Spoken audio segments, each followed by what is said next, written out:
Hello everybody, Jenny Green here of DearMrsGreen.com, and today we are in my kitchen to talk about one of my obsessions.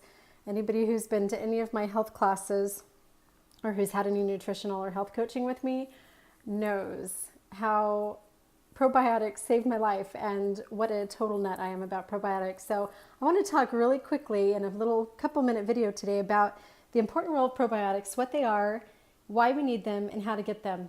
So if anyone's heard of the Human Genome Project, which was an amazing project that a group of geneticists did about a decade plus ago, these men went in and sequenced our own genetic cells and kind of found out what humans are made out of. Well, a couple years later, a group of scientists also did the same thing with microorganisms.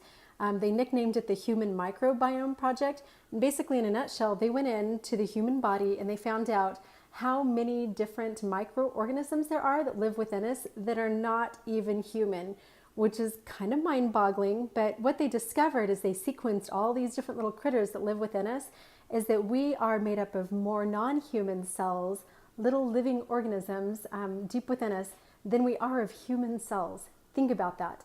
I am more non-human than human, and I know that those of you who know me will totally agree with that. So some of the little microorganisms that live within us are what we term probiotics, and these are bacteria. They're just flat out bacteria.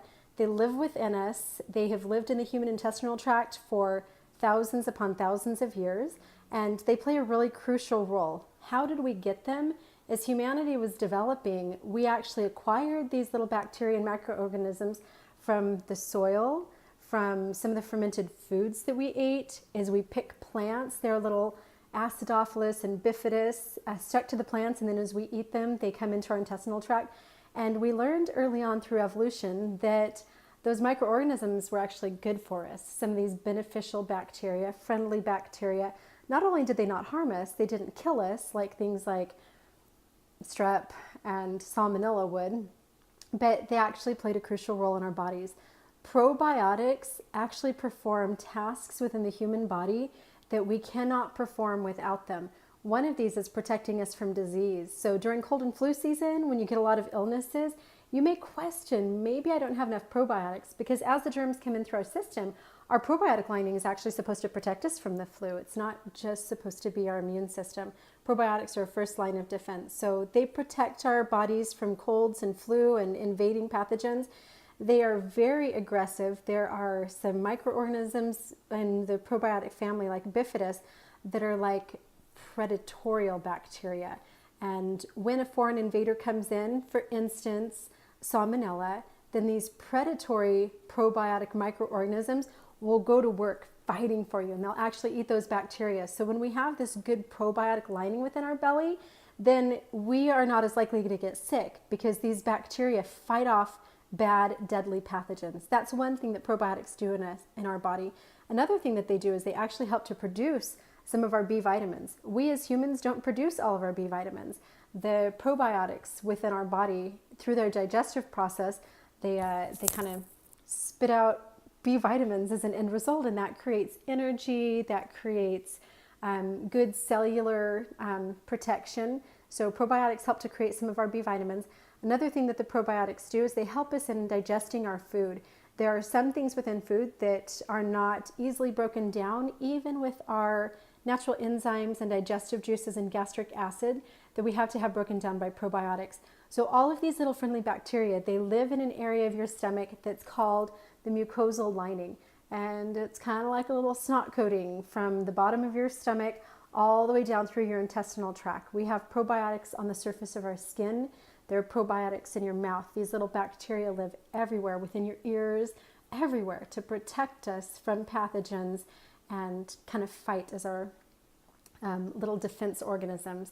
And when children are born, they get some probiotics from the birth canal, actually coming through the birth canal. There's a lot of research into C-section babies because they don't come through the birth canal, and they are missing some of those probiotics because they don't come through the birth canal. Then as a child nurses, there are specific probiotic organisms that live all over the surface of our skin, and as babies nurse, they actually get some of those probiotics.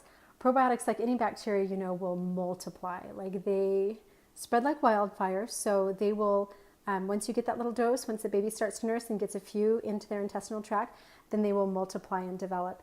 Our probiotics are so ancient. When they mapped them, they found that some of these organisms that live within our belly have probably existed for millions of years. And as humans, instead of just acquiring from the soil and our food, which is something that we should do to maintain, we have been passing these probiotics mother to child for countless generations. So kind of amazing that we have this amazing bacterial mucosal lining within us that does so much. And it's easy to kill.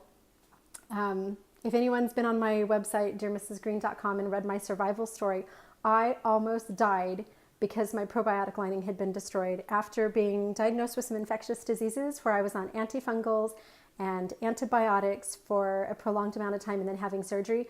My entire mucosal lining was compromised. I didn't have those little aggressive bacteria anymore lingering in my intestines to fight off pathogens, and a little bacteria called C. diff, a superbacteria, was able to take hold and nearly caused my death. I was pronounced terminal. I obviously survived because I'm here. And that only took 12 days from the time that I started the antibiotics to the time that I was almost dead. So I almost died of a lack of probiotics. You may not experience the same thing, but if you are getting a lot of illnesses, you may have a compromised probiotic lining. If you've ever had antibiotics, then you have killed off some of your probiotics and you need to replenish those on a consistent basis. If you eat non-organic meat, the cattle, the chickens, the pork, everything that you're eating, they are given antibiotics, which research shows conclusively then gets into our systems, and we are exposed to those antibiotics even if you haven't taken any amoxicillin or anything recently. And if you're getting sick a lot, then perhaps you should start to focus on replenishing your probiotics. If you have any conditions like irritable bowel disease, Crohn's disease, any digestive issues, probiotics. Replenish that mucosal lining and make sure that you are protecting yourself. Other things too, like autoimmune disease, aches and pains, degenerative issues like arthritis.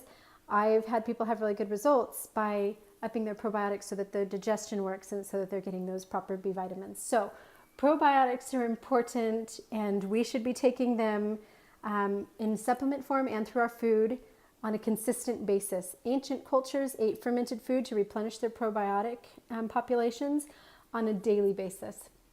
In America, not so much. We're not into the fermented foods, but let me give you my couple of tips that I swear by. And literally go to my website, dearmrsgreen.com, read my survival story and protocol, and you'll see what a crucial role that probiotics actually played in me being alive. I'm so obsessed with the probiotics. So, couple of tips. Every day, make sure that you're eating some of these fermented foods, which you may not be eating. Yogurt has been proven not to have very many live bacteria that actually get delivered to the intestine, so you can eat all the yogurt you want. You very likely are not going to do any good with your mucosal lining and replenishing those probiotics. Buttermilk, on the other hand, which I lived in the South for a couple years, and my father-in-law would pour a big glass of buttermilk every night and then dip Oreos in it, and I just about lost my mind the first time I ever saw that, but super effective at replenishing your probiotics. This is Winder Farms, my favorite little local dairy here in Utah. Shout out to Winder. They do such a great job. Their cows are grass-fed, and this is phenomenal. So a little shot glass of buttermilk every day.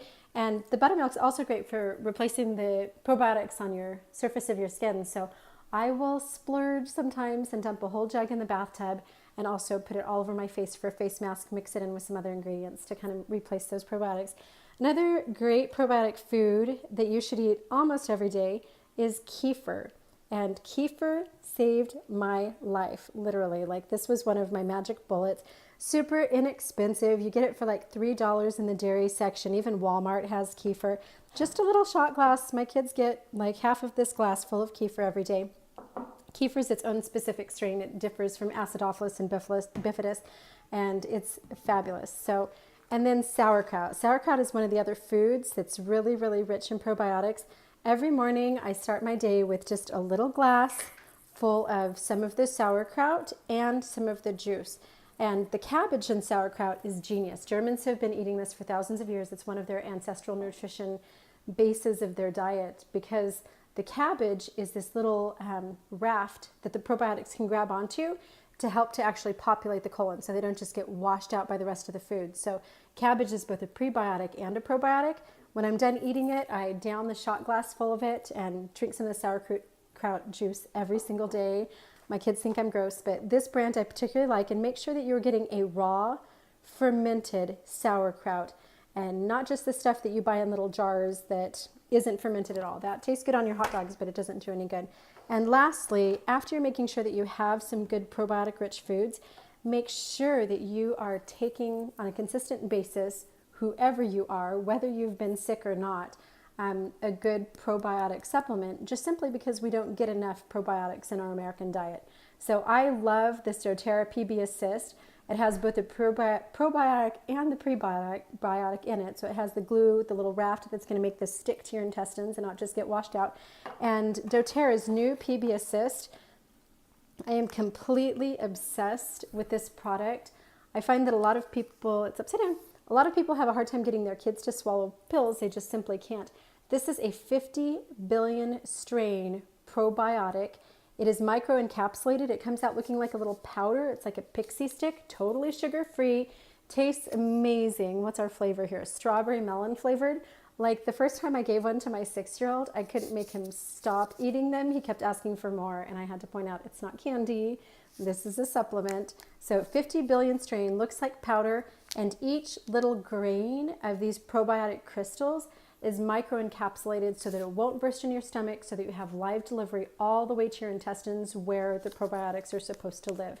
So this is phenomenal, amazing price. I've stocked up on this. I think I have literally 6 of these on my next doTERRA order. I've used probiotics. I've worked with nutrition coaches and all kinds of different supplement companies. Hands down, this PB Assist Junior that just came out from doTERRA is my absolute all-time favorite probiotic. And I've personally been taking it myself ever since I got it a month or so ago. So these are fantabulous. Recommend to everybody.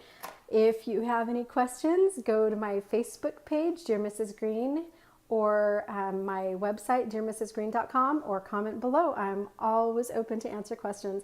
Thanks, guys. Take care of your bellies, and you know what I'm going to say. Peace, love, and health. Mwah.